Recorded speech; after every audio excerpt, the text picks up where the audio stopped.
출애굽기 20장 12절 말씀입니다.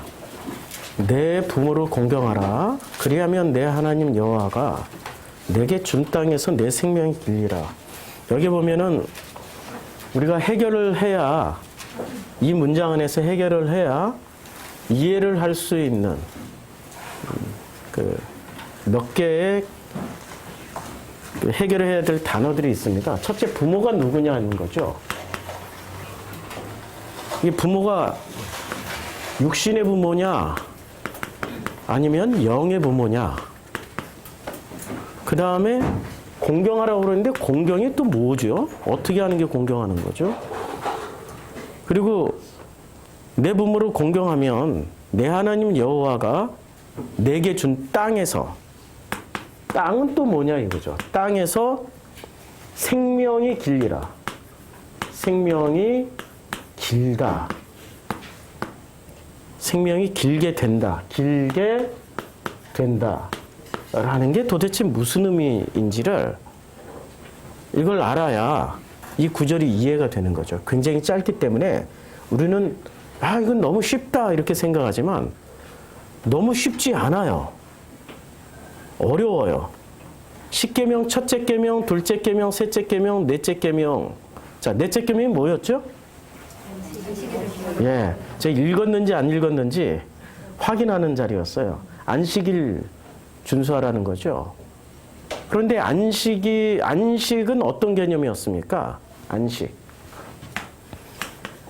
안식이라는 것은 가장 중요한 개념이 들어가 있는데, 안식은 나와 하나님이 연합이 되거나 하나가 됐을 때 비로소 안식이 시작되는 거잖아요. 안식은 나 스스로 만들어내는 개념이 아니라는 거예요. 나 혼자 만들어서 이게 비록 안식이야, 이제부터 나는 안식에 들어갔어 라고 해봐야 소용없다는 거예요. 어떤 성도님들이 이런 습관을 가지고 있더라고요. 뭐 어디서 어떤 말씀을 들었는지 모르는데 그 성도님이 이런 고백을 하더라고요. 저는 자유합니다. 저는 모든 것에 자유합니다. 그래서 깜짝 놀랐어요. 야, 진짜라면 이건 대박 사건인데? 그래서 회개라는 동영상을, 회개하라 천국이 가까웠다라는 동영상을 보내드렸어요. 진짜 자유한지. 그랬더니 아직도 회개의 수준에 머물고 계십니까? 라고 저한테 반문을 하시더라고요. 그래서 이건 뭐지? 자유하는데? 그래, 논리적으로 자유하니까, 그분 논리는 이거예요. 나는 자유하니까 회개할 필요도 없다라고 생각하는 거예요. 회개의 본질을, 이 사람은 회개의 본질을 붙잡은 게 아니라 저한테 부연 설명을 했어요. 회개라는 단어가 헬라어로 무엇을 뜻하는지 아직도 모르십니까? 히브리어로 무슨 뜻을 말하고 있는지 아직도 모르십니까? 머릿속에 굉장히 많은 지식이 들어가 있는 거예요.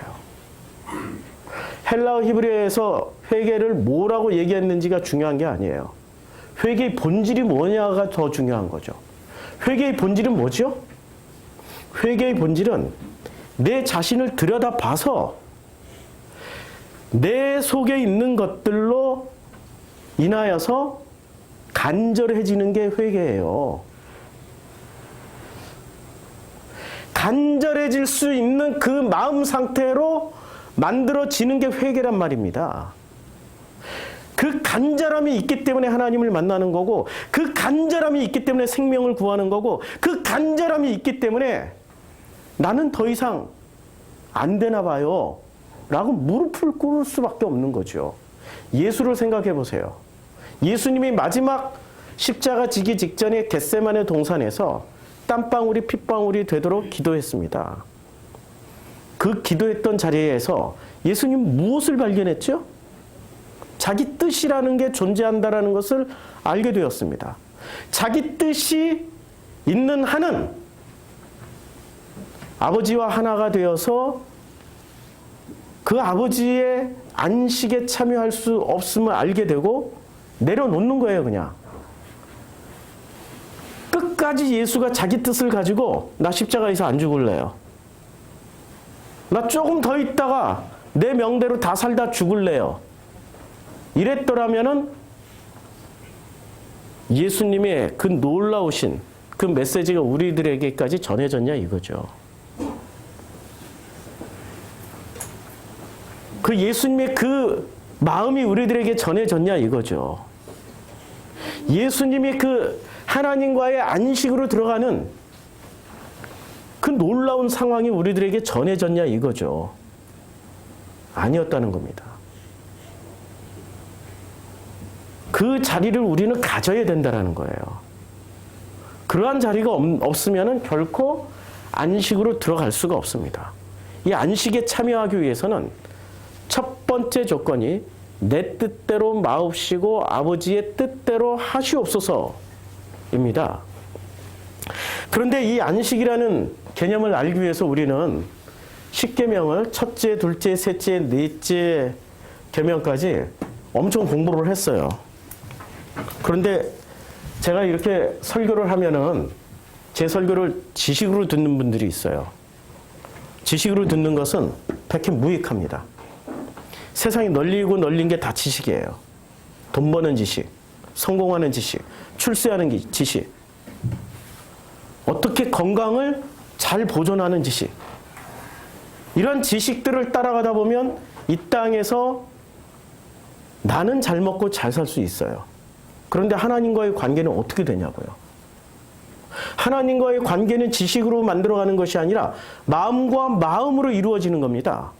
그 마음과 마음으로 이루어지는 게 하나님과 나와의 관계인데 그 관계를 소홀히 여긴 채 지식에만 집중하고 있으면은 그 사람은 하나님을 알지 못하는 사람이고 저주받은 사람이 될 가능성이 무지하게 높습니다.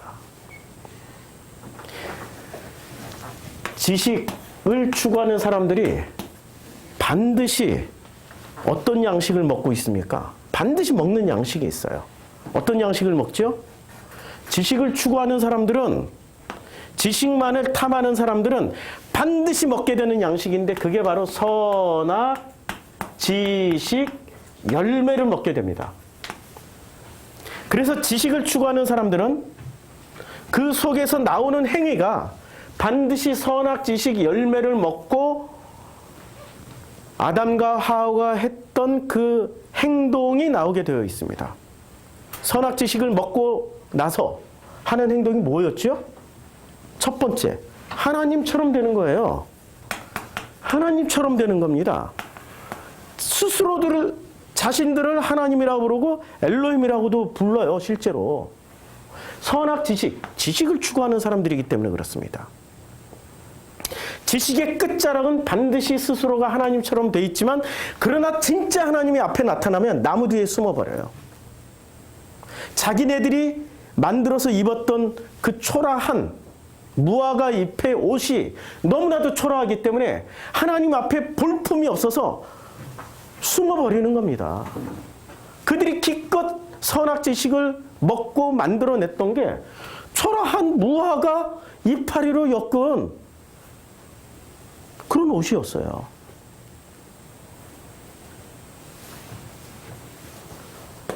말씀을 듣는 또 하나의 태도가 있습니다. 그것은 지식으로 듣는 게 아니라 마음으로 듣는 거예요. 우리 프로스쿠마의 메시지는 마음으로 들으셔야 됩니다. 지식으로 들으면은 반드시 걸려서 넘어집니다. 반드시 실족하게 되어 있어요. 반드시 남에게 상처도 주고 자기 자신도 상처를 입게 되어 있다라는 거죠. 이제 그것을 그치셔야 됩니다. 지식으로 받아 먹지 마시고 마음으로 받아 먹으셔야 됩니다. 마음으로 받는 순간 이 마음의 양식은 무엇이 되냐면 사람이 떡으로만 살 것이 아니요 하나님의 입에서 나오는 모든 말씀으로 산다라고 그랬습니다. 바로 마음으로 먹는 양식은 하나님의 말씀에서 나오는 하나님의 말씀을 통해서 우리는 무엇을 체험하게 되죠? 생명을 체험하게 됩니다. 생명은 살아있음입니다.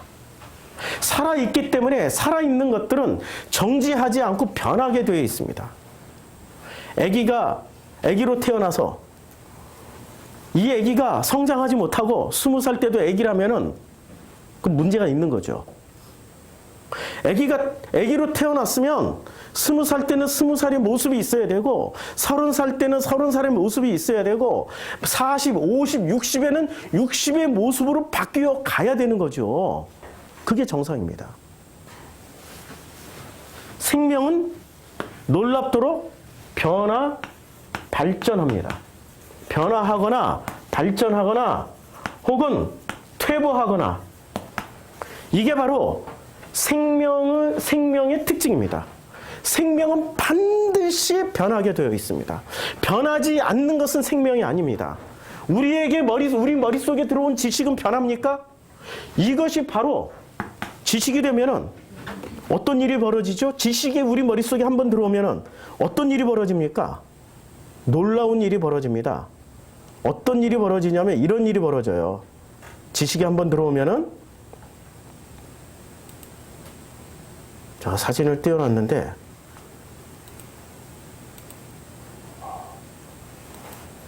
사진을 띄워놨는데 이 사진을 깜빡하고 여기까지 안 하고 죽여버렸어요. 예, 됐습니다. 여기 있습니다. 이걸 한번 보시기 바랍니다. 사람에겐 자기 나이만큼 키워낸 개 2마리가 있다고 합니다. 우리 이걸 보내주신 성도님이 계세요. 그 개 이름은 편견과 선입견입니다. 이것을 내쫓지 않으면 고정관념 속에 매여서 타인의 영혼을, 타인의 마음을 바로 보기가 어렵습니다. 고정관념은 고장난 관념을 의미합니다. 당연하다는 틀이 굳어지면 고장난 관념이 되어버립니다.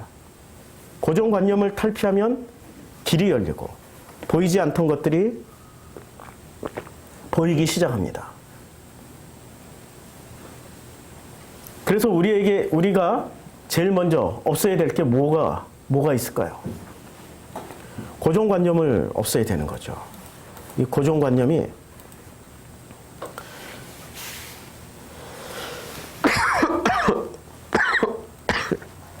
제가 아직 감기에서 다 낫질 않아가지고 목이 자꾸 이렇게 건조해져서 자꾸 마른 기침을 하게 되네요. 이해를 해주시기 바랍니다. 고정관념은 지식에서 나옵니까? 마음과 마음이 통하는 사람들에게 고정관념이 나옵니까? 고정관념은 지식에서 나와요. 싸울 때 끝까지 목소리 높이는 사람의 특징이 뭔지 아세요? 끝까지 목소리 높이는 사람의 특징이 자기가 옳다라고 생각하기 때문에. 대까지 세고 기까지 세면은 죽기까지 목소리 높입니다. 그러다 죽어도 괜찮아 하고. 왜? 자기 속에 옳다라고 생각하는 것이 있기 때문에. 옳다. 내게 옳으니까 끝까지 목소리를 높이는 거예요. 그런데 자기가 옳다라는 논리적 근거를 지식이 제공해 줍니까? 마음이 제공해 줍니까? 둘 다 제공해줘요. 둘 다 제공해줘요. 엉뚱한 답 말씀하실 것 같아서 미리 답을 주는데 둘 다 제공해줘요. 그런데 목소리를 끝까지 높이는 사람의 옳다라는 근거는 지식에서 나오는 겁니까? 마음에서 나오는 겁니까? 지식에서 나오는 거죠. 지식에서 나오는 거죠. 마음에서 나오는 옳다는 바뀔 수도 있어요. 사랑하기 때문에. 정말로 사랑하기 때문에 내가 옳지만 그러나 너를 위해서 내 걸 포기할 수 있어. 내가 옳지만 너도 옳아. 이해하시죠? 우리의 출발점이 지식인지 마음인지를 살펴야 되는 겁니다. 지식인지 마음인지 살필 때 비로소 십계명에 나 외에 다른 신을 섬기지 마. 내 앞에 우상을 두지 말고 내 이름을 망령되이 일컫지 말고 안식일을 거룩하게 지켜야 되는 거야. 라는 말씀이 비로소 이해가 되어지기 시작합니다. 머리로 이해를 하는 사람들은 머리로 충분히 이해할 수 있어요. 그런데 머리로 이해를 하다 보면은 그 지식이 전부 누구 지식이 되는 거죠? 놀랍게도 지식의 습득 주체는 누굽니까? 자기 자신이잖아요. 그러니까 그 지식이 누구 지식이 돼요? 내 지식이 되는 거예요. 내 지식이 되니까 내 거죠. 내 것 내려놓는 게 무지하게 어려웠다라는 거 아시죠? 그런데 마음은 내 마음입니까? 우리들의 마음입니까? 아버지의 마음입니까? 다 합쳐진 우리들의 마음이라는 거예요. 우리들의 마음이 됐을 때 우리는 우리를 위해서 내려놓을 수 있는 거예요. 그게 우리의 비밀입니다. 우리가 이겨먹어야 된다. 그건 지식에서 나오는 거죠. 그래서 출발점이 어딘지를 꼭 찾아봐야 됩니다.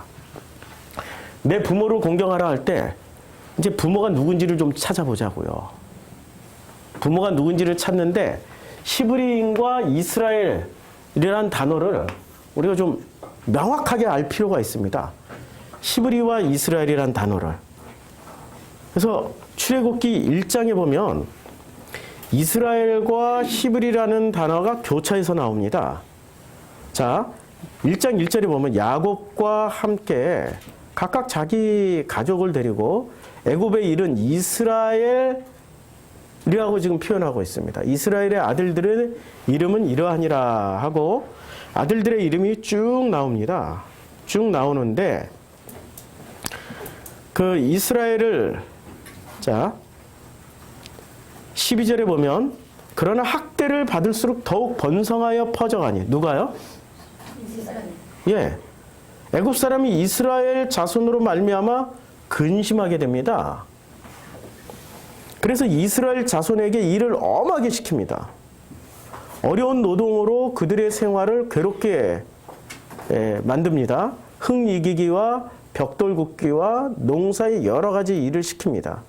그 시키는 일이 모두 엄하였습니다. 근데 애굽 왕이 히브리 산파 시브라라 하는 사람, 여기 드디어 히브리가 등장합니다. 그래서 너희는 히브리 여인을 위하여 해산을 도울 때 그 자리를 살펴서 아들이거든 그를 죽이고 딸이거든 살려두어라. 히브리란 단어가 그러니까 이 출애굽기 1장에서는 이스라엘이란 단어도 나오고 히브리란 단어도 나와요. 그러면 히브리와 이스라엘이 이게 같은 뜻일까요? 다른 뜻일까요? 그러니까 개념이 같은 개념일까요? 다른 개념일까요? 같은 개념일까요? 다른 개념일까요? 같은 개념, 다른 개념 동시에 다 나왔는데요. 우리는 이 히브리와 이스라엘을 명확하게 알 때 드디어 십계명에서 무엇을 말씀하고 있는지를 이해를 할 수 있게 됩니다. 그래서 히브리와 그 십계명을 이제 창세기 47장 31절에 보면 이렇게 나옵니다. 야곱이 또 가로되 내게 맹세하라. 맹세하니 이스라엘이 침상머리에서 경배하니라. 잘 보세요. 이스라엘은 누구로부터 출발하는 거죠? 이 이스라엘이라는 것은? 야곱부터 출발하죠? 야곱의 이름이 뭐였어요? 이스라엘. 하나님이 바꿔주셨죠. 창씨계명 해주셨어요. 한마디로. 야곱이라는 이름 자체를 창씨계명을 해주셨는데 야곱을 이스라엘이라고 했습니다. 그러면 이스라엘의 출발은 from 누구부터예요? 야곱. 예, 야곱. 이거 빨간 펜으로 표시할게요. 중요한 거니까. from 야곱부터예요. 그러면 히브리는 누구부터 출발하죠? 아브라함. 예, 성경을 많이 읽으셨네요. 예, 히브리라는 개념은 아브라함부터 출발을 합니다. 아브라함부터 출발을 하는데 자, 제가 성경을 띄우는 걸 깜빡했네요. 아브라함이 놀랍게도 아브라함부터 출발하는데 성경에 보면은 제가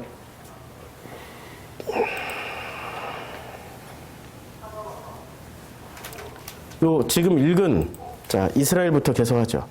근데 창세기 41장 31절에 보면 야곱이 또 가로되 내게 맹세하라라고 했어요. 내게 야곱 자신에게 맹세하라라고 말씀했어요.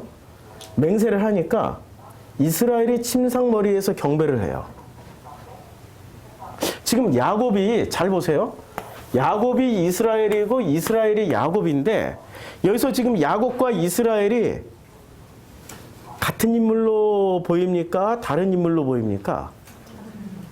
창세기 47장 31절부터 이 분리가 되기 시작합니다.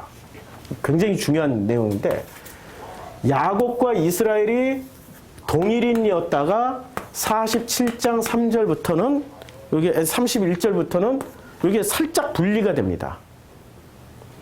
야곱이 말을 했고 이스라엘이 그 침상 머리맡에서 경배를 드려요. 그러니까 야곱이라는 인물과 이스라엘이라는 개념을 분리를 하기 시작을 해요. 이 분리가 되는 거예요. 분리가 돼서 출애굽기 1장부터는 이 이스라엘은 야곱이라고 쓰여지질 않아요. 출애굽기 1장 중반부터는 야곱이라 쓰여지지 않고 이스라엘은 어떤 개념으로 쓰여져요. 무엇하는 개념으로. 이게 어떤 개념으로 쓰여질까요? 우리가 알고 있기로는 이스라엘은 이스라엘 유대 민족을 칭하는 말이야. 유대 민족을 칭하는 말이야 라고 우리는 쉽게 생각을 해버린단 말이에요. 결론으로. 그렇지 않고 변환의 과정을 한번 거친 다음에 유대 민족이 되는 겁니다. 이스라엘이라는 나라가 되고 이스라엘이라는 족속이 되는 거예요. 변환의 과정을 한번 거치게 돼요. 그런데 이 거치는 과정 가운데 누가 등장하냐면 히브리라는 개념이 들어옵니다. 창세기에 보면은 이 히브리라는 개념이 최초로 등장하는 데를 지금 제가 찾아서 보여드리려고 그러는데 이 성경에서 찾아볼게요. 이 성경은 마이바이블은 굉장히 좋은 기능이 있는데 이 좋은 기능이 바로 성경 찾기입니다. 성경 찾아주는 기능인데 엄청 잘 찾아줘요. 이렇게 너무 개념이 히브리라는 단어가 많이 나오니까 얘가 좀 찾는데 좀 시간이 걸려요. 총 33번 발견이 됩니다. 자, 이제 창세기 14장 13절부터 히브리라는 개념이 등장합니다. 도망한 자가 여기 도망한 자가 와서 히브리 사람, 여기 히브리 사람이라고 이야기를 합니다.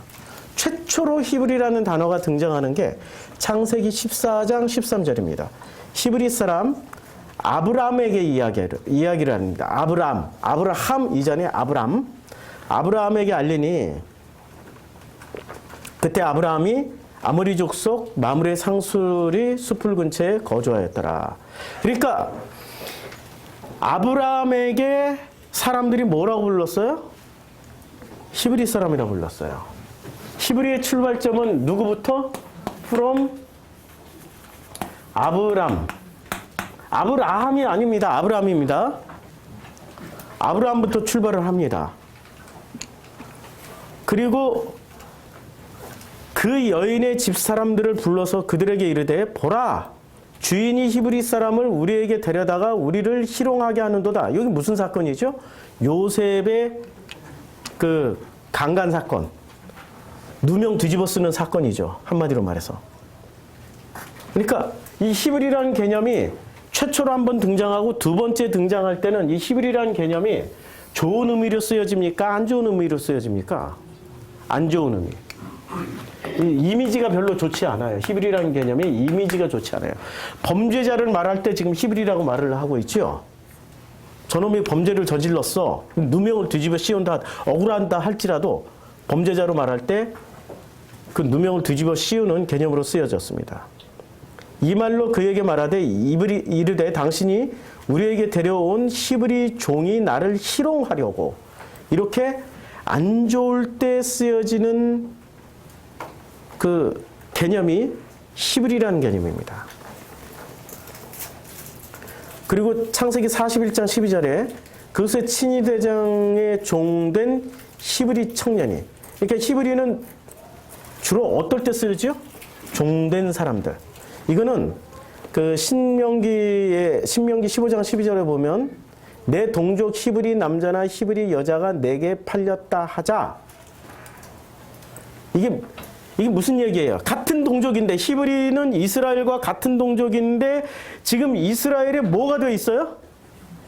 종이 되어 있다니까, 노예가 되어 있어요. 지금 히브리라는 개념은 범죄자에 쓰고 노예라는 개념일 때 쓰는 개념이에요. 단어가. 히브리의 기원 해가지고 제가 이렇게 사람들에게 말을 하면요, 아는 체를 해요. 히브리어 아는 사람들이. 히브리의 기원은 뭐 뭐죠? 이브리라고 그러고, 그 다음에 또 창세기 5장이 나오는 에벨의 후손이고, 에벨, 기원은 에벨이라고 그래요. 사전적인 의미만 보고.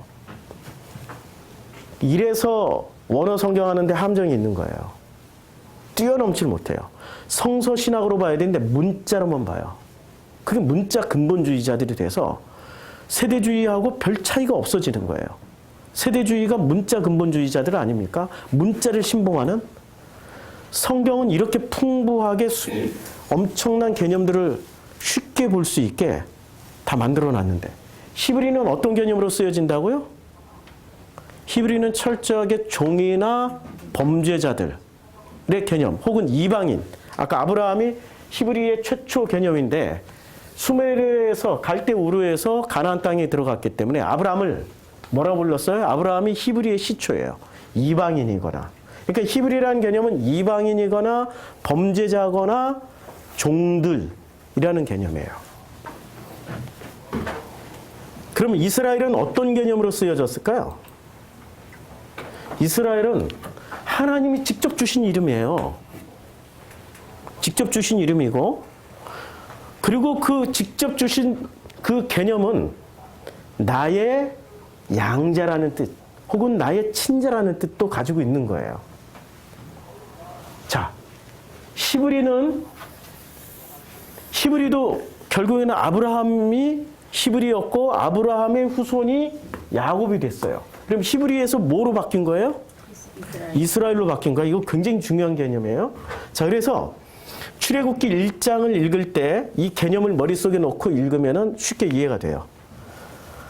제일 먼저 1장 1절에 이스라엘의 아들들의 이름은 이러하니 라고 말할 때, 이 이스라엘은 어떤 개념으로 말을 하고 있는 거죠?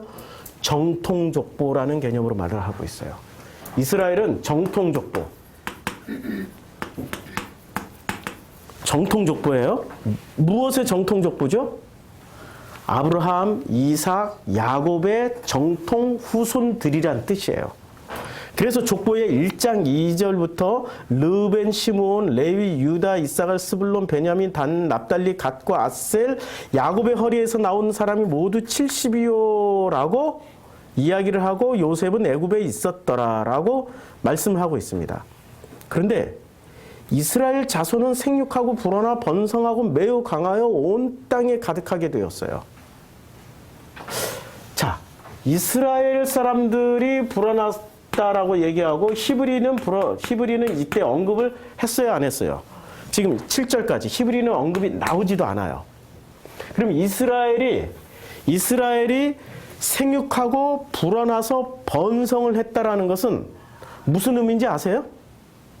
생육하고 번성하고 불어나는 것은 창세기 나오죠? 창세기 나오죠? 기억하세요? 자, 보세요. 창세기 1장 28절에 이렇게 말씀하고 있습니다. 하나님이 그들에게 복을 주시며 하나님이 그들에게 이르시되 생육하고 번성하여 땅에 충만하라. 이 상황과 조건이 되려면 어떻게 해야 돼요? 생육하고 번성하고 땅에 충만하기 위해서는 어떤 조건이 충족되어야 충족되어져야 됩니까? 하나님이 복을 주셔야 돼요. 그렇죠. 하나님 복을 주시는데 누구한테 복을 주세요? 하나님이 자기의 형상 곧 하나님의 형상대로 사람을 창조하시되 하나님의 형상대로 창조된 사람들에게 복을 주세요.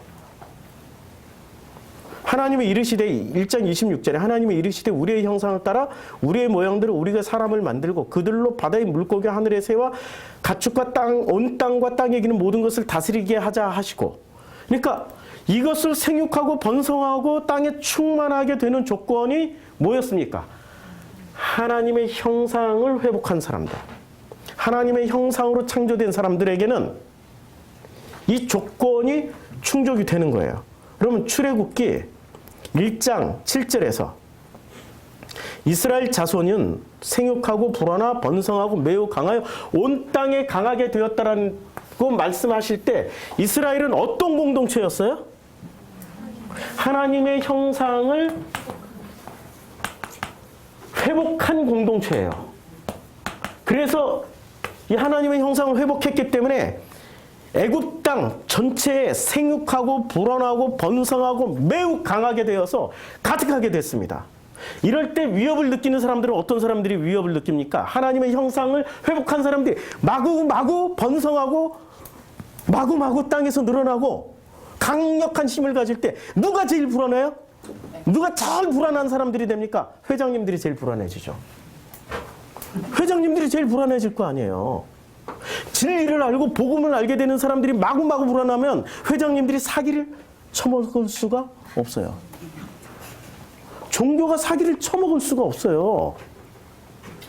그렇게 되겠죠? 종교의 약발에 먹히지 않는다니까요. 지옥 갈 거야! 지옥 불지옥에 떨어질 거야 해봐야 약발이 안 먹혀요. 누가 제일 싫어하는 사람들이 회장님들이 제일 싫어하고요. 종교 지도자들이 제일 싫어하게 돼요. 하나님의 형상을 회복한 사람들이 마구마구 생육하고 불어나고 번성하고 매우 강하게 돼요. 이 사건이 신약 성경 어디에서 또 이루어지지요? 사도행전 2장에서 일어나잖아요. 성경을 입체적으로 보셔야지 성경을 단면만 보면 안 돼요. 사도행전 2장에 보니까 어떻게 됩니까? 2장에서 너무너무 놀라운 사건이 일어납니다. 자, 2장에서 사람마다 그 말을 받은 사람들이 세례를 받으니 이 날의 신도의 수가 3,000이나 더하더라. 그들이 사도의 가르침을 받아 서로 교제하고 떡을 떼며 오로지 기도하기를 힘쓰니 사람마다 두려워하는데 사도들로 말미암아 기사와 표적이 많이 나타나다는 믿는 사람이 다 함께 있어 모든 물건을 서로 통용하고 또 재산과 소유를 팔아 각 사람 필요에는 날마다 마음을 같이 성전에 모이기를 힘쓰고 집에서 떡을 떼며 기쁨과 순전한 마음으로 음식을 먹고 하나님을 찬미하며 또 백성들에게 칭송을 받으니 주께서 구원받는 사람을 날마다 더하게 하시니라. 지금 이 장면이 어떤 장면이에요? 창세기 1장 26절부터 28절의 장면이고요. 출애굽기 1장 7절의 장면이 이루어지는 겁니다. 이스라엘 자손은 생육하고 크리스찬은 기독교인들은 생육하고 불어나 번성하고 매우 강하여 온 땅에 가득하게 되었어요. 초대교회 때 이런 사건이 일어날 때 누가 제일 두려워했어요? 누가 제일 싫어하고 누가 제일 무서워하고 누가 제일 이것을 경계했을까요? 종교 지도자들. 그때 당시에 유대교의 지도자들, 제사장, 바리새, 사두개가 제일 싫어했죠. 그래서 어떻게 됩니까? 사도행전 이 공동체가 계속 불어나니까 이 공동체는 너무나도 놀랍게 4장에도 막 불어나요. 4장에도 엄청나게 불어나요. 4장에도 막 불어나니까 어떤 일이 벌어집니까? 세상에 믿는 무리가 한 마음과 한 뜻이 되어 모든 물건을 서로 통용하고 자기 재물을 조금이라도 가진 것이라 하는 이가 하나도 없더라. 사도들이 큰 권능으로 주 예수의 부활을 중에 그 중에 갓난는 사람이 없으니 뭐 이렇게 엄청나게 성장하니까 어떤 일이 벌어지냐? 8장에 이런 일이 벌어집니다. 사울은 그가 죽임 당함을 마땅히 여기더라. 사울이 누구를 죽였어요? 스데반을 죽였어요. 죽이는 사건이 일어나요. 야고보를 죽였죠. 스데반을 죽였죠. 그렇죠? 교회 지도자들을 계속해서 죽이고 있어요. 계속해서 죽이고 있으니까 그날에 예루살렘에 있는 교회에 큰 박해가 있어. 누가 박해를 준 겁니까? 로마 군인이었어요? 아니면 종교 지도자들? 종교 지도자들이 박해를 줬어요. 종교 지도자들이 박해를 줬어요. 사도 외에는 다 유대와 사마리아 모든 땅으로 흩어지게 되는 겁니다. 그렇죠?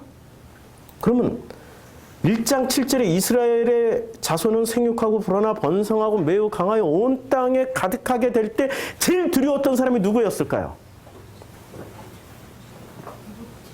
복음을 싫어하는 사람들이 복음을 싫어하는 사람, 복음이 들어오는, 진리가 들어오고 빛이 들어오고 복음이 들어오는 것을 제일 경계해야 됐던 사람들이 제일 싫어했겠죠. 그 사람들의 이름이 뭐였어요? 그 사람들의 대표가 누구였냐고. 그 사람들의 대표가 그 사람들의 대표가 싫어했던 사람들의 대표가 바로였어요. 바로. 그래서 8절에 바로 부연 설명이 이렇게 나옵니다. 요셉을 알지 못하는 새 왕이 이름이 뭐였어요? 바로.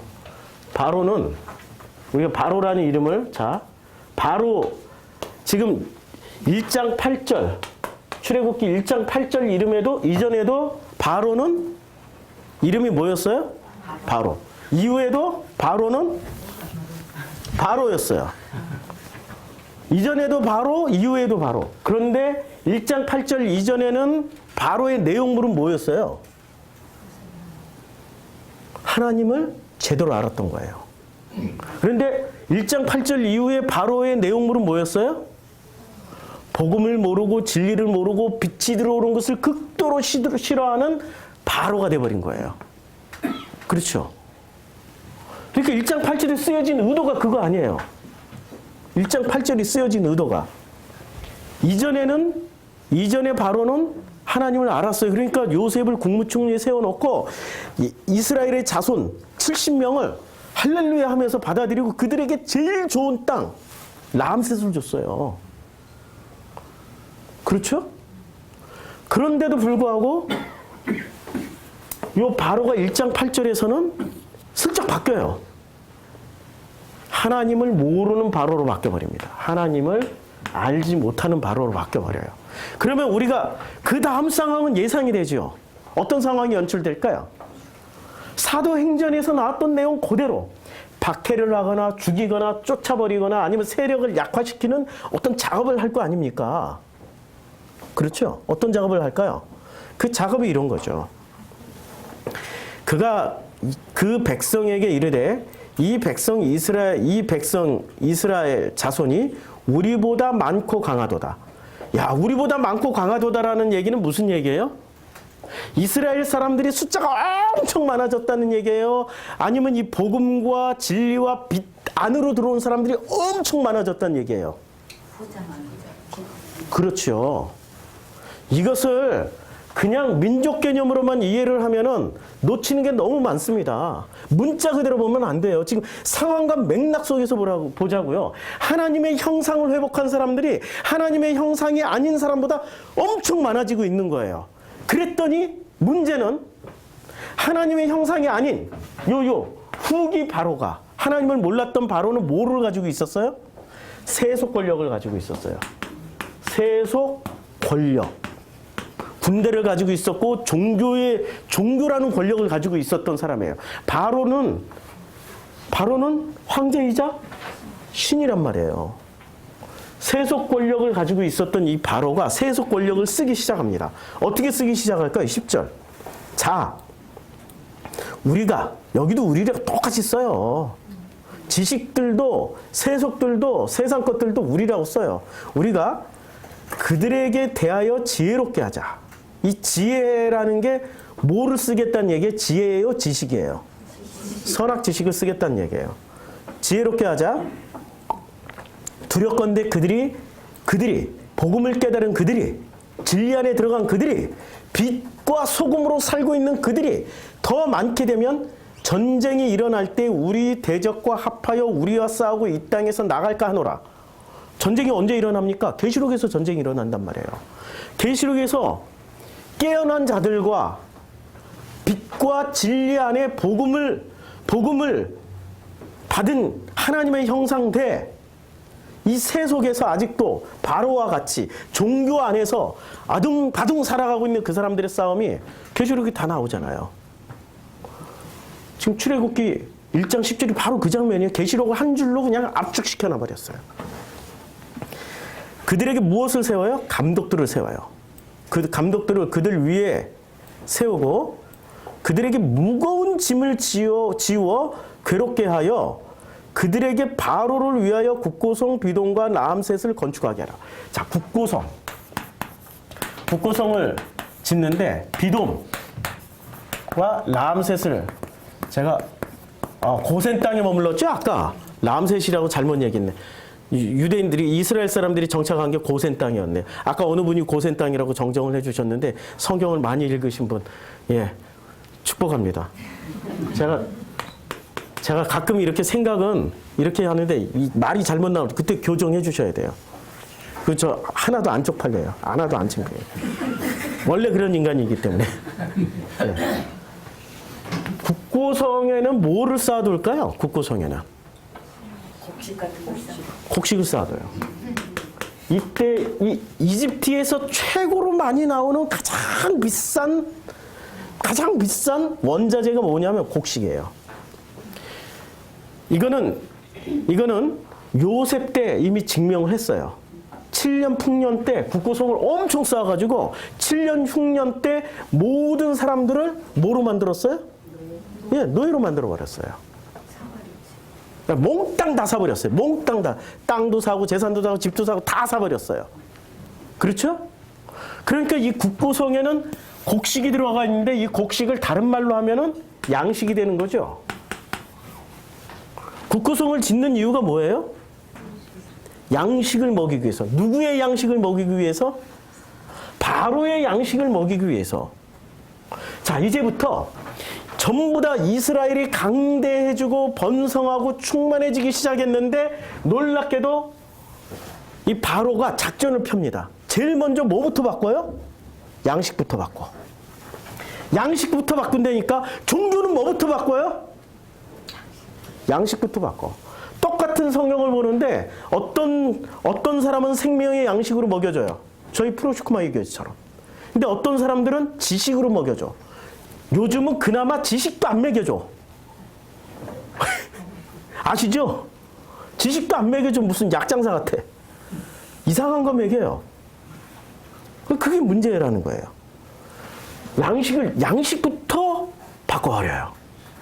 양식이 바뀌니까 자, 그러나 놀랍게도 학대를 받으면 받을수록 더욱 번성하며 퍼져나가니 애굽 사람이 이스라엘 자손으로 말미암아 근심하기 시작해요. 학대를 받으면 받을수록 어떻게 돼요? 이게 바로 빛과 소금, 복음 안에서 정말 진리를 살아가는 사람들의 특징이에요.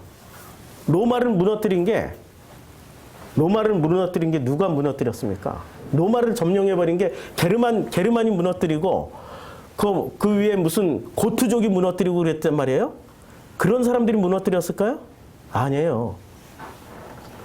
기독교인들이 제일 먼저 점령해버렸어요. 근데 기독교인들이 실제로 환영받는 사람들이 아니라 어떤 사람들이었습니까? 박해당하던 사람들이었어요. 박해를 받을수록 더욱더 번성하며 불어나요. 이게 복음의 아이러니예요. 우리 교회가 성장하려면 어떻게 될까요?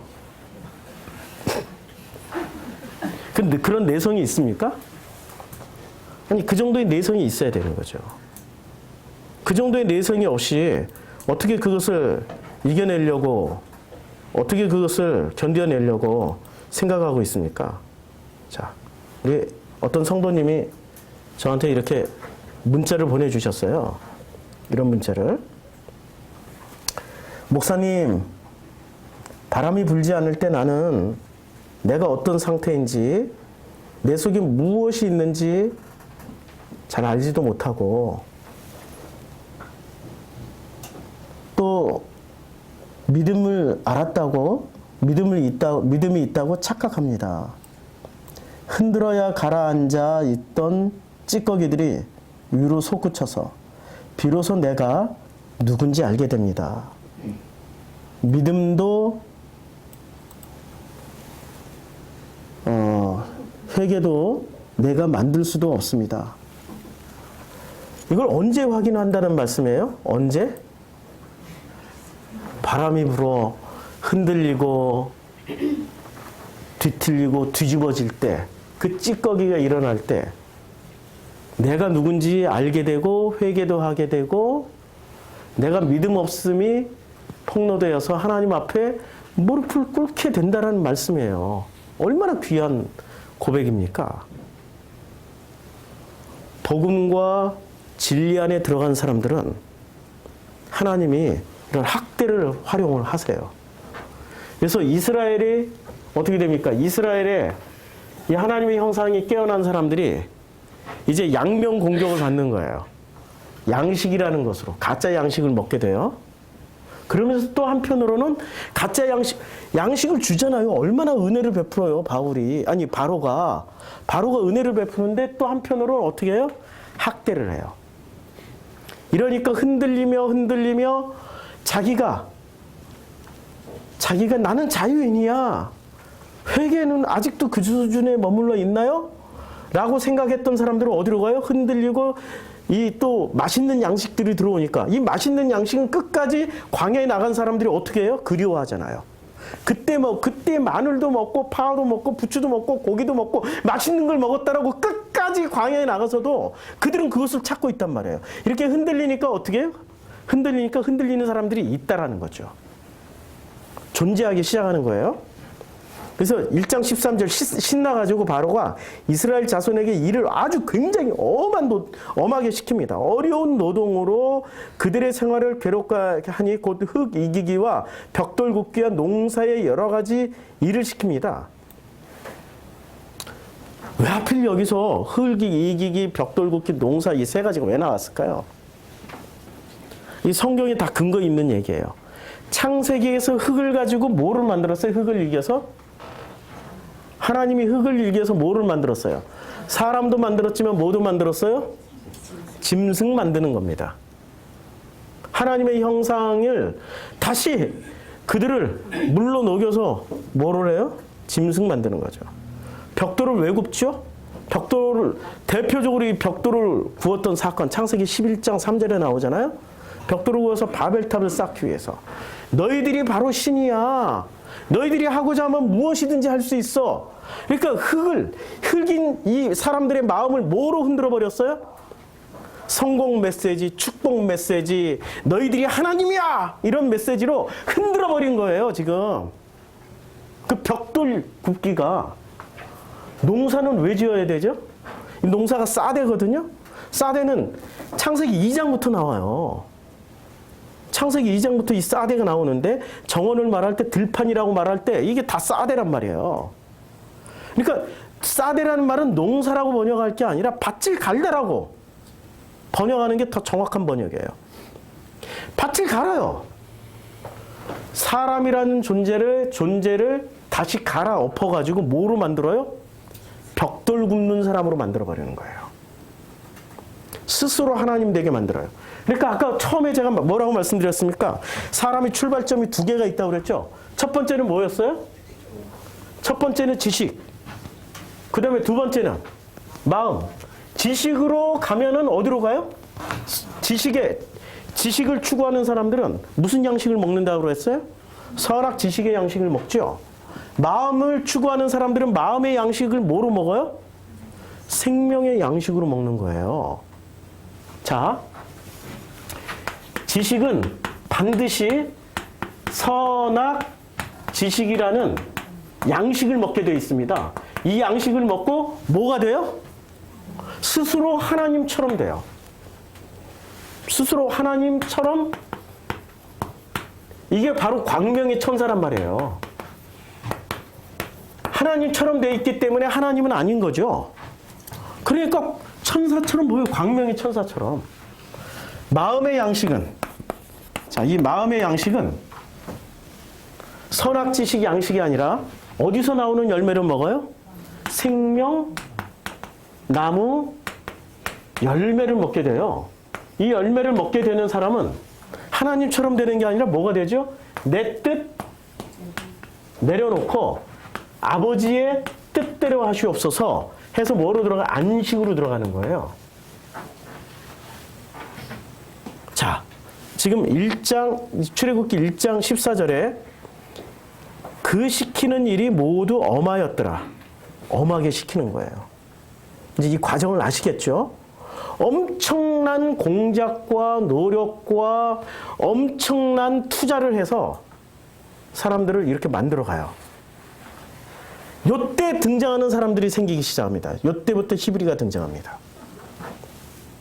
요때부터 히브리들이 탄생하기 시작해요. 이 히브리들이 엄청 많이 나와요. 자, 보세요. 히브리 여인들을 위하여 해산을 도울 때 그 자리를 살펴서 아들이거든 죽여야 돼. 왜 딸은 왜 안 죽일까? 왜 하필 아들만 죽일까? 그 히브리들이 드디어 이제 히브리들이 이스라엘이 흔엄하게 세 가지 재료를 가지고 흙, 벽돌, 그 다음에 이거 밭을 갈아엎는다. 싸대. 그냥 싸대라는 이 농사 짓는 이게 밭을 갈아엎는 거예요. 밭갈이를 통해 가지고 열심히 엄하게 무지하게 강하게 시키다 보니까 생명 양식을 먹던 사람들이 그리고 국고성에서 두 군데의 국고성에서 나온 이 선악지식 양식을 먹다 보니까 이게 섞이기 시작하는 겁니다. 하나님의 마음과 지식이 자꾸 하나님의 형상과 짝퉁들이 자꾸 섞이기 시작하는 거예요. 자꾸 섞여가지고 이제부터 태어나는 사람들은 정체성을 잘 모르는 거예요. 그러니까 뭐가 되죠? 히브리. 히브리라는 개념은 어떻게 써요? 이방인이거나 범죄자거나 종된 사람들. 누구의 종이 되는 거예요? 히브리는 놀랍게도 종이 되는데 이스라엘의 종도 됐다가 바로의 종도 돼요. 얘는 주인이 강력한 주인에 따라서 종의 이 주인이 달라져요. 히브리는. 이 히브리의 특징이에요. 히브리의 특징은 주인이 수시로 바뀌어요. 그래서 히브리에서 성경에서 아들이 태어나면 이 아들은 1장에서 여기 1장 앞에 아들이 나오죠. 야곱과 함께 각각 자기 가족을 데리고 애굽에 이른 이스라엘 아들들의 이름은 이러하더니 이 아들들이 어떻게 돼요? 아들들이 1장 7절에 이 아들들이 이스라엘 자손이 되었고 이스라엘 자손은 생육하고 불어나 번성하고 매우 강하게 돼요. 그러니까 아들들은 지금 출애굽기 1장에서 아들은 어떤 개념이에요? 하나님의 형상을 회복한 사람들. 그러니까 하나님의 형상을 회복한 사람들은 어떻게 해야 돼요? 죽여야 되는 거죠. 이들이 노동력을 필요하는데 노동력은 남자의 노동력이 더 강력한 노동력이잖아요. 근데 그 노동력을 원천 차단해버리는 거예요. 죽인다라는 거예요. 그러니까 무슨 내용이에요? 이 출애굽기 1장은 너무나도 놀랍게 지식과 마음 혹은 진리와 비진리, 빛과 어둠, 복음과 가짜 복음의 처절한 싸움이 나오는 데가 출애굽기 1장입니다. 출애굽기 1장이에요. 그래서 히브리들이 어떻게 됩니까? 히브리들이 이제 드디어 이 히브리들이 서서히 바뀌기 시작합니다. 자, 히브리들을 한번 성경에서 아까 다 찾아봤죠? 히브리들을 다 찾아봤는데 이 히브리들은 그래서 이 히브리들이 2장에 넘어가면은 2장에서 여기서 2장에서는 갑자기 희한하게 자, 이스라엘, 그 다음에 히브리 이렇게 쓰다가 1장에서 이스라엘과 히브리를 쓰다가 여기에 갑자기 새로운 개념으로 누가 나옵니까? 레위가 등장을 하게 돼요. 레위. 그러면 이때 등장하는 레위는 어떤 의미로 쓰여진 거예요? 이스라엘과 히브리가 막 섞이다 보니까 하나님의 형상인지 저게 광명한 천사인지 아무도 모르는 거예요. 아무도 모르는 거예요. 그러다 보니까 레위가 등장하는 수밖에 없는 거죠. 그렇죠. 레위는 어떤 역할을 하는 거예요? 이 중에서 진짜 하나님의 형상이 무엇인지 가르칠 수 있는 사람. 그게 바로 레위란 말이에요. 그 여자라고 했지 히브리 여자라고 안 했죠. 1장의 맥락에 따르면 히브리 여자라고 해야 되는데 그 여자라고 그랬죠. 그 여자는 어떤 여자예요? 레위 여자가. 이게 지시대명사니까. 그냥 레위 여자가 임신하여 아들을 낳았어요. 그러면 이 아들은 아들이란 말이에요. 어떤 존재예요? 복음을 알고 있었다고. 진리의 아들을 낳았다고. 성경은 부연 설명까지 해줘요. 그가 잘생긴 것을 보고. 성경에서 잘생겼다 하면은 이 사람은 확실하게 뭐예요? 예? 용모가 준수하다, 잘생겼다, 확실하게. 뭐 우리 청년, 잘생긴 저 청년처럼 저렇게 생겼다라는 말을 하는 거야? 아니면 저 잘생긴 청년의 마음 안에 있는 신앙, 그 복음, 그걸 말하는 겁니까? 그 안에 있는, 그 마음에 담겨있는 하나님의 형상을 말하는 거죠. 이걸 더 숨길 수가 없어요. 이제 숨길 수 없게 된 상황까지 됐어요. 전부 다 생육하고 번성하고 충만하고 다 드러내도 누가 누군지 몰라, 너무 많으니까. 벌써 2장 넘어오니까 어떻게 됐습니까? 이스라엘은 줄어들고 히브리들이 엄청 많아진 거예요. 권력이 누구에게 넘어갔어요? 권력이 바로에게 확실하게 넘어간 사건을 보여준 게 이거죠. 바로에게 확실히 넘어갔어요. 바로가 이스라엘을 흔들어서 어떻게 했습니까? 예. 하나님은 마태복음에 곡식을 심었는데 거기에 가라지가 나요. 그럼 가라지는 언제 떨궈내요? 추수 때. 그래서 언제 떨궈냅니까? 광야에서. 광야까지 끌고 나와서 광야에서 떨궈내버려요. 그게 추수 때예요. 광야가 추수하는 자리란 말이에요. 그 사건을 보여주는 게 광야 사건이에요. 그때 받은 게 십계명이고 그때 받은 게 성막이에요. 우리 교회 광야교회란 말입니다. 광야교회 어느 순간부터 자부심 갖지 마세요. 자부심 가지고 나는 뭐 좀 배웠다. 나는 뭐 좀 안다. 그거 좀 내려놓으세요. 그거 별거 아닙니다. 그 지식에 불과한 거예요. 그 지식 가지고 하나님 만나려고 해봐야 무화과 치마 입고 하나님 만나는 꼴하고 똑같단 말이에요. 하나님이 주신 가죽 옷을 입으셔야죠. 그 가죽 옷을, 그 마음의 옷, 하나님이 주신 그 옷을 입고 하나님을 만날 때, 하나님이 부를 때 여기 있사옵나이다. Here I am. 사무엘도 제가 여기 있나이다. 여호수아도 제가 여기 있나이다. 하나님의 사람들은 하나님이 부를 때마다 제가 여기 있나이다. Here I am.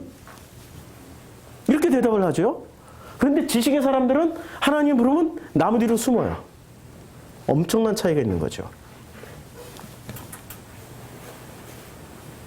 그래서 여기까지. 오늘 다음 주에 한 번 더 해야 되겠네. 제가 시간 약속을 했기 때문에 제가 설교한 지 1시간 됐나요? 한번 확인을 좀 해주세요. 1시간 안에 끊으려고요. 1시간 안에 끊고 모자라면 다음 주에 해버리게요. 너무나도 제가 에너지를 쏟으니까. 예? 57분. 여기서 끊겠습니다. 그래서 끊는데 여운이 남죠? 이 문제가 해결이 되면은 민수기 1장이 해결이 돼요. 짧게 말씀드릴게요. 민수기 1장이 해결이 되는데 이스라엘 자손이 애굽 땅에서 나온 후 둘째 해 둘째 달 첫째 날에 여호와께서 시내 광야에 회방에서 모세에게 말씀을 하세요. 너는 이스라엘의 모든 회중 각 남자의 수를 그들의 종족과 종족, 조상의 가문에 따라서. 왜 조상이 전부 다 이스라엘 사람들이라면 어떻게 세어야 돼요? 그냥 조상의 가문에 따라서 그 명수대로 계수만 하면 되는데 여기 종족이 붙어버렸어요. 왜 이게 붙어야 되는 거죠? 이 사건 때문에 그래요. 이스라엘만 있었던 때에 바로가 흔들어버리니까 히브리들이 등장하기 시작하는 겁니다. 그 히브리들은 또 뿌리가 또 누구예요? 아브라함이야. 버릴 수 있어요? 못 버리죠. 그들도 조상이 아브라함이고 이스라엘도 조상이 아브라함이에요. 우리도 조상이, 우리들의 조상은 누구예요? 아브라함이에요? 하나님이에요? 하나님. 그렇죠. 하나님의 자녀죠. 우리의 부모는 누구예요? 하나님이란 말입니다. 근데 우리도, 우리의 아버지가 하나님이고, 우리의 조상이 하나님이고, 저 회장님을 섬기시는 그 종교 집단도 누구의 자손이에요? 하나님의 자손인데, 그래서 우리가 그들을 이렇게 내리 깔라고 비판하는 게 아니라 안타까워서 비판하는 거죠. 제 마음을 읽어보시라고요.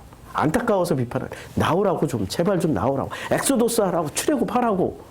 그런 의미에서 이렇게 하는 거지. 그냥 그들을 짓밟으려고 무시하려고 하는 게 아니란 말이에요. 그렇죠? 그런데 이 히브리들을 그러니까 여기에 섞여 있다라는 거예요. 히브리와 이스라엘이 섞여 있는 거예요. 그래서 12지파를 세워요. 12지파를 세우는데 이 지파장이 굉장히 중요합니다. 이걸 또 신천지에서 지파장을 써먹었기 때문에 오해를 할 것 같아. 아니 성경에 있는 그대로 하는 거예요. 이 신천지가 좋은 단어는 다 써먹어가지고 아 참 불편해. 근데 종족과 조상에 따라서 지금 분류를 하는 거예요. 종족은 주로 어떤 사람들이 들어가 있을까요? 종족에서 12지파장이 나올 수 있을까요? 아니죠. 12지파장은 어디서 나와요? 조상에 따라서 분류할 때 나오죠. 그래서 1장 5절부터 이렇게 합니다. 너희와 함께 설 사람들의 이름은 이러하니 르우벤 지파에서는 스데월의 아들 엘리수리요. 철저하게 아들로 이렇게 이어지죠. 그러니까 이 아들이라는 것은 어떤 하나님의 형상이 계보란 말이에요. 이 사람들을 세워요. 우리 프로시쿠마이 교회에서 이제 정말 이 지파장들과 같은 개념으로 이런 분들을 세울 겁니다. 뭐 교회 열심히 나온다 필요하죠. 성경 열심히 읽는다, 성경을 많이 한다 이런 걸로 세울 거 아닙니다. 진짜 진리와 빛의 자녀가 된 사람들이 서야 될 겁니다.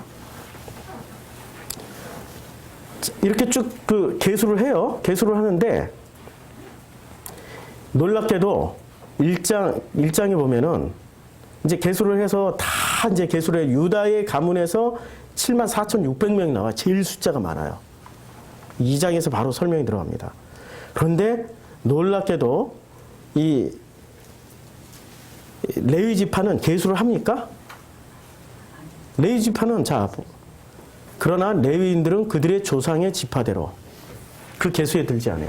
레위를 뭐라고 분류를 해요? 레위는 첫째 조상의 여기 똑같이 여기 조상의 뭐요? 지파대로 계수를 해요, 안 해요? 안 하죠. 아까 출애굽기 1장에서는 레위, 2장에서 레위가 출연하죠. 레위는 어떤 역할을 했다고요? 예. 자, 레위는 이런 역할을 했어요. 다시 한번 출애굽기로 가서 2장에 보면 이제 여기 레위로 태어난 사람이 이름이 뭐예요? 모세죠. 모세가 이제 나가서 두 히브리 사람이 서로 싸우는 것을 봐요. 그 잘못한 사람에게 이럴 때 내가 어째 동포를 치느냐. 아니 이제 여기서 보니까 1장 11절 모세가 장성하는 왜? 모세가 이 어떤 복음을 알게 됐어요. 진리를 알게 됐어요. 장성한 후에 한 번은 자기 형제들에게 나가서 그들이 고되게 노동하는 것을 보더니 이게 고되게 노동하는 게 육체 노동 이런 거 아니에요. 지금 이거는 보여지는 장면이고 속뜻은 어떤 내용이에요? 진리 대 비진리, 빛 대 어둠, 복음 대 비복음 이런 싸움이란 말이에요. 고하게 자기 형제들이 싸우는 것을 보더니 어떤 애굽 사람이 한 히브리 사람 곧 자기 형제를 치는 것을 봐요. 좌우를 살펴 사람이 없음을 보고 그 애굽 사람을 쳐 죽여 모래 속에 감춰버렸어요. 이제 무슨 장면인지 아시겠죠? 그러니까 이 모세가 알고 있는 복음이 이것을 원수도 사랑하는 복음 정도는 아직 안 된 거예요. 그러니까 얼마나 많이 변질된 거예요. 지금 지금 2장까지 넘어올 때는 애굽의 상황이 너무나도 악해진 거예요. 이렇게 7,000명에 남은 사람들, 무슨 10명이 남은 사람들 마저도 지금 없다란 얘기예요. 그랬더니 이튿날 다시 나가니 두 히브리 사람이 또 서로 싸워요. 한 히브리 사람이 누구를 쳐요? 히브리 사람이 히브리 형제를 치는 것을 봐요. 그러니까 히브리 사람이 서로 싸워요. 히브리 사람은 서로 뭐 하고 있어요? 서로 싸우고 있어요. 그 잘못한 사람이 이럴 때 내가 어째 동포를 치느냐 했더니 히브리가 말을 해요. 누가 너를 우리를 다스리는 자와 재판관으로 삼았느냐? 하나님 말씀을 안 받아들이고 있다라는 거죠. 하나님 말씀을 안 받아들이고 있는 거예요. 내가 애굽 사람을 죽인 것처럼 나도 죽이려느냐? 모세가 두려워하여 이르되 일이 탈로 되었도다. 바로가 이 일을 듣고 모세를 죽이고자 해요. 아니 바로는 황제이지만 모세는 지금 신분이 뭐였어요? 어떻게 아니 히브리 하나 때려 죽였다고 왜 모세가 바로가 모세를 죽이려고 그래요? 이해가 안 되는 장면이죠. 이제 이해가 되죠. 종교 집단 내에서 복음을 전하니까, 비진리 집단 내에서 빛을 발하니까, 빛과 소금의 역할을 하니까 박해를 당하는 거죠. 도망가 버리는 거예요. 도망가서 40년이 왜 필요했어요? 원수도 사랑할 만큼의 복음까지는 이르지 못한 거예요. 그렇게 40년이라는 연단 과정이 필요로 했던 거죠. 자, 다시 민수기로 돌아와서 민수기에서 레위 지파는 계수하지 말라고 그랬어요. 레위 지파는 계수하지 마라.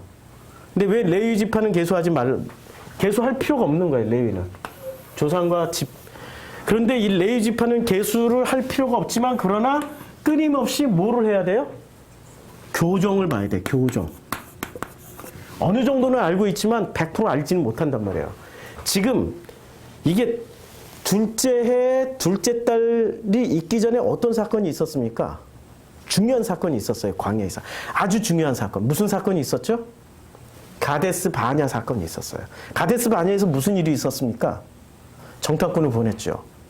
그래서 12명이 가서 2명만 저들 우리의 밥입니다 그랬고 10명은 뭐라고 그랬어요? 우리 메뚜기입니다. 우리는 한 방에 끝날 것 같아요. 이 말은 무슨 얘기입니까? 10대 2예요. 10대 2. 그러니까 2%만 어떤 사람들이었어요? 복음을 알고 있었고 2년째 됐는데도 80%는 아니 10대 2, 80%가 아니죠. 10대 2로 10대 2의 꼴로 복음 대 비복음이 섞여 있는 거예요. 그러니 하나님이 바로 가나안 땅 들어갈 수 있게 할 수 있겠습니까? 못하죠. 40년을 돌려버리는 거예요, 그냥. 40년을 돌려서 불순물을 다 제거하는 게 정금처럼 단련시키는 과정이 40년이 걸려버린 거예요. 10대 2는 안 된다는 거예요. 10대 2는. 근데 이 10대 2 중에 이 2명 중에 들어가 있던 사람 중에 한 사람이 여호수아고 한 사람이 갈렙이에요. 근데 갈렙이라는 이름이 뭐예요? 똥. 개똥이야, 개똥이. 개똥이야. 그리고 갈렙의 출신은 그니스족이에요. 그니스족이라고. 그니스는 어디 출신이에요? 가나안 10부족 중에 나와요. 창세기 15장에 나와요. 창세기 15장 마지막 부분에 그니스족이 나와요. 가나안 10부족에. 그럼 가나안 족속이 뭐를 받은 거예요? 히브리로 왔다가 변화된 거예요. 2년 만에 변화된 사람이 이 갈렙이라는 사람이에요. 이 사람들이 희망의 씨앗이 된 거예요. 희망의 씨앗이 돼서 400년 돌 것을 40년으로 감해 주신 거예요. 400년 돌지 40년이 될지 우리 속에 10대 2가 될지 10대 5가 될지 10대 10이 될지는 하나님만이 아시는 거죠. 그래서 레위들은 숫자를 안 세버려요. 이걸 감당하라고. 조상에 따라서 지파에 따라서 하라는 건 레위들은 이거 하라고. 그런데 3장에 가면 놀랍게도 레위 숫자를 셉니까 안 셉니까? 레위 숫자를 세버려요. 자, 이제 레위 숫자를 세는데 이 레위 숫자들을 이제 이렇게 계수를 해요. 모세와 아론이 여호와의 명령을 따라 레위인을 각 종족대로 계수한즉 1개월 이상 된 남자는 모두 몇 명이에요? 아니 1장에선 계수하지 말라고 그랬다가 3장에선 계수를 해. 이거 하나님이 무슨 시건을 하셨나? 아니죠. 왜 이랬죠? 왜 이랬습니까? 시건을 하신 게 아니고 이건 철저하게 하나님이 의도된 바가 있는 거죠. 1장에서는 종족과 조상이 11부족은 섞여도 레위 족속만큼 섞이지 말라는 거예요. 히브리와 이스라엘이 섞이지 말라는 거예요. 이 순수 이스라엘로만 구성을 하고 그 다음에 직무를 다 줘요. 2장에서 어떤 직무를 줍니까? 여호와께서 모세와 아론에게 말씀하여 이르시되 직무를 다 주는데 어떤 직무를 줘요? 성막을 담당하는 줄. 그러니까 유다가 숫자가 제일 많아요. 유다가 숫자가 제일 많으니까 유다는 어떤 일을 시킵니까? 2장에 가자마자 숫자가 제일 많은 자 동방의 해돋는 쪽에 진칠자는 그 진영별로 유다의 진영의 군기에 속한 자라 유다 자손의 지휘관은 암미나답의 아들 낫손이요 그의 군대로 계수된 자가 74,600명이며 그러니까 제일 먼저 등장을 해요.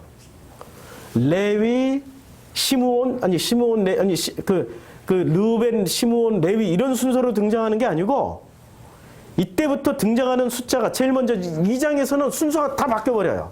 뭐로 바뀌어요? 숫자 많은 숫자로. 숫자가 많다는 건 무슨 뜻입니까?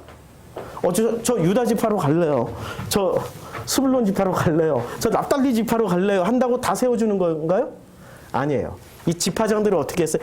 철저하게 가려서 뽑을 사람만 뽑았어요.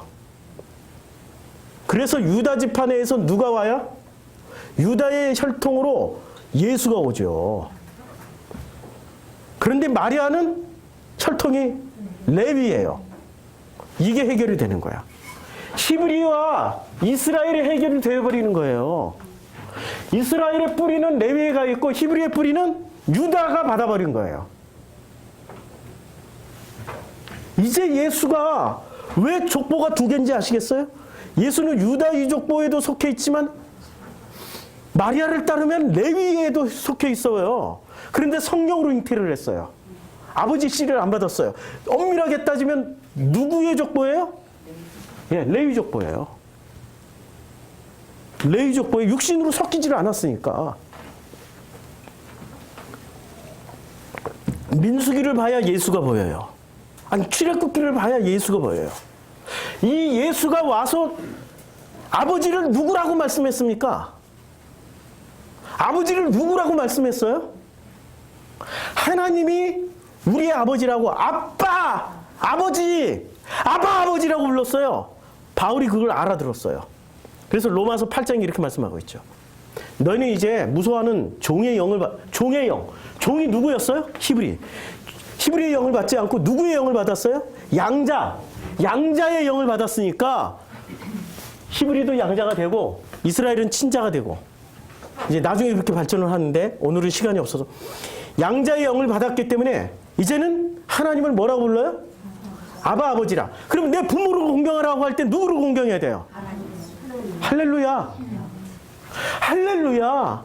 그렇다고 육신의 부모를 공경 안 하면 안 돼요. 아니 이거 꼭 이분법으로 생각하는 인간들이 있어가지고 정말로 우리가 공경해야 될 부모는 누구냐? 아버지입니다. 아버지예요. 십계명에서는 이걸 설명하기 위해서 우리들에게 이렇게 복잡한 것들을 다 숨겨놔 버렸어요. 이제 찾아가는 겁니다. 하나님이 저에게 진리를 주시고 복음을 깨닫게 해주셨을 때 어느 한순간에 깨닫게 해주신 건 아니에요. 전 인생에 걸쳐서 제가 이제 올해로 56살인데 이 55년 이상을 살면서 저를 이렇게 복음으로 갈 수 있게 만들어 주신 겁니다. 그런데 사람들은 어떤 것을 좋아하는 줄 아세요? 저처럼 고백하는 사람 안 좋아해요. 어느 날 어떤 순간에 내가 진리를 깨달았다 이런 것을 더 좋아해요. 그거 가짜일 가능성이 높아요. 바로일 가능성이 높아요. 국고성 남셋을 지어놓고 자기 양식 먹이는 인간일 가능성이 높아요. 가짜 종교인 그 확률이 높아요. 복음과 진리는 있잖아요. 흔들리면서 확인하면서 가는 겁니다. 저는 전 인생에 걸쳐서 이것을 깨달아가고 있고 앞으로도 더 깨닫게 될지도 몰라요. 하나님이 허락하시는 그 순간까지 저는 깨닫다가 갈 겁니다. 하나만 가지고 얘기한다고요? 그것처럼 위험한 함정은 없습니다. 인간은 너무 지식을 추구하는 사람들은 고정관념을 얼른 만들어야 되기 때문에 편견과 선입감을 얼른 만들어놔야 되기 때문에 하나만 붙잡고 이걸 가지고 끝까지 우겨. 이게 맞다고. 아닙니다. 그 하나는 보는 각도에 따라서 수천 개, 수만 개로 해석이 가능해져요. 결코 그렇지 않습니다. 광야 40년이 왜 필요했겠습니까? 그렇죠? 우리 광야 40년을 살아가는 이제 광야교회 성도들입니다. 우리를 좀 더 폭넓고 깊이 있는 지식이 아니라 그 마음의 폭과 그 마음의 깊이가 매 순간 더 깊어지고 매 순간 더 풍성해지기를 우리 주님의 이름으로 축원합니다. 기도하겠습니다. 아버지 하나님, 우리들에게 참으로 놀라운 은혜를 허락해 주심을 감사와 영광을 돌립니다. 이제 내 부모를 공경하라. 우리가 부모가 누군지 알 수 있도록 축복해 주셔서 감사합니다. 부모를 공경할 때 그 땅에서 장수 오래 살리라고 말씀하셨습니다. 이제 부모를 공경하는 저희들 되게 해주시고 이 땅에서 장수할 수 있도록 축복하여 주시옵소서. 예수님의 이름으로 기도드렸습니다.